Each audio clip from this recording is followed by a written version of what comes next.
అహ్మదాబాద్ విమాన ప్రమాదం, ప్రాణాలతో బయటపడ్డ రమేష్ విశ్వాస్ అనుభవం. గుజరాత్లోని అహ్మదాబాద్లో జరిగిన ఘోర విమాన ప్రమాదం దేశవ్యాప్తంగా కలకలం రేపింది. టేకాఫ్ సమయంలో విమానం ఆసుపత్రి హాస్టల్ భవనంపై ఢీకొని 265 మంది ప్రాణాలు కోల్పోయారు. రమేష్ విశ్వాస్ మాట్లాడుతూ, నా సీటు ఉన్న భాగం భవనం కింది భాగాన్ని ఢీకొంది. పైభాగం మంటల్లో చిక్కుకుంది. బహుశా నేను సీటుతో పడిపోయి బయటపడ్డానేమో అని చెప్పారు.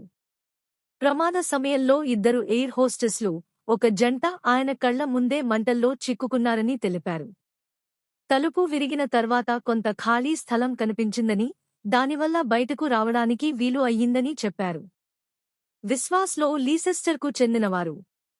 అతను సోదరుడు అజయ్తో కలిసి ప్రయాణిస్తున్నాడు. అయితే అజయ్ గురించి ఇంకా సమాచారం లేదు. ప్రధాని మోదీ విశ్వాస్ను కలుసుకుని పరామర్శించారు. విశ్వాస్ కుటుంబం అతన్ని సంప్రదించిందని, ప్రస్తుతం ఆరోగ్యంగా ఉన్నాడని చెప్పారు.